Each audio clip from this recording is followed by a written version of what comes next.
What's up, you guys? It's your girl Astrid back with another video. I would like to say welcome to my new subscribers and welcome back if you are old. Today, we are going to get into rescue drivers, rescue routes. Let's talk about it. Let's just get right to the point. A lot of new drivers or people that are inquiring about becoming a driver always want to know, what the hell is a rescue driver?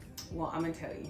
Basically, rescues are a way to take packages off of drivers when they're not able to complete their entire route that was given to them by Amazon / their DSP. In some cases, it depends on what company you work for. Rescues can be mandatory if you want to be on the schedule. I can happily say that that is not the case, at least here with our DSP. They do not tell us if we refuse to rescue a driver, then we won't be on the schedule. It just doesn't work like that over here. But I do know, or I've heard, that there are some companies that will force each and every driver to do a rescue. With the rescues, it can go two ways. I hear a lot of drivers saying that they don't want to do a rescue, like, ever, because they're behind, working 10 hours, and then they have to go run and pick up what they call another lazy driver's route, or help finish their packages. I just want to say that's not always the case. Don't get me wrong, there are some drivers who intentionally go slow because they may not be having a good day. And so they're upset, they're pissed off, and so they're intentionally going slow so someone can help pick up the rest of the packages. Then, on the other hand, there are new drivers. We can't call new drivers lazy if they're not really educated on how to properly run their route and they get behind and we have to go help get packages. I just don't think it's fair to say that about a new driver. I also don't think it's fair if a driver is given a high volume of packages and stops, and they have a ton of businesses in some areas they deliver at they're unaware of and unfamiliar with, and so it may take them a little longer and someone may have to come help them. There's also another scenario where things happen while you're out on the route. You may be at a business for a while trying to get someone to open a door, or you may be in an apartment complex, or you may be delivering inside of an apartment complex where there's a huge locker hub, and those things are some of the things that may put you behind and you may need a rescue.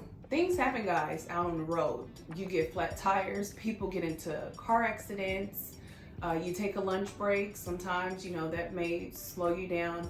There are so many different things that happen to where you get behind and you need help. I personally feel like if you are able to help, you actually feel like helping, you're done super early with your route, you just want to be helpful, I would suggest to help the next driver, because something may happen to where you may be put in that position and you may want somebody to come help and rescue you.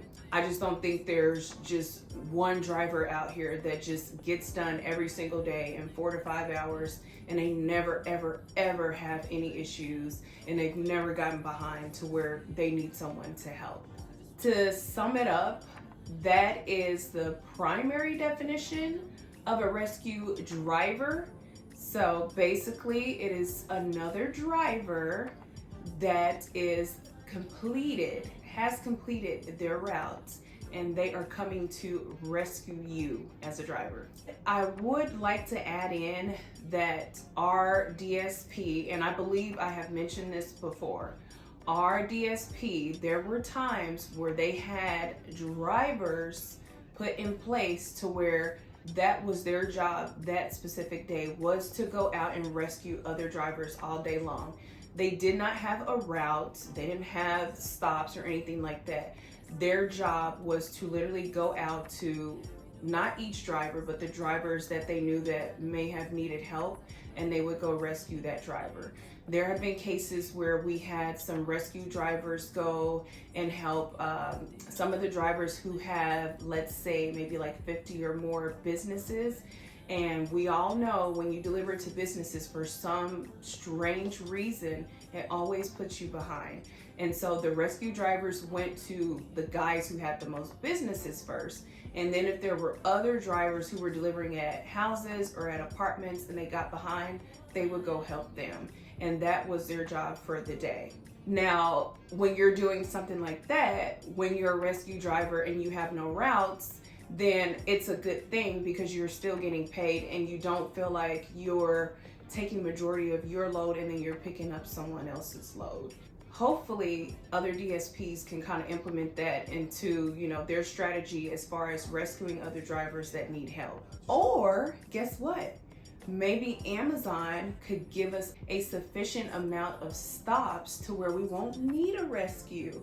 If they give drivers a nice amount of stops and don't overwhelm them or give them a high volume of stops, maybe no one will need a rescue. I don't know, just my opinion.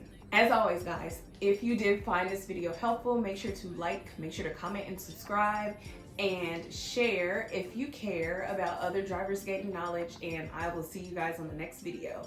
Peace.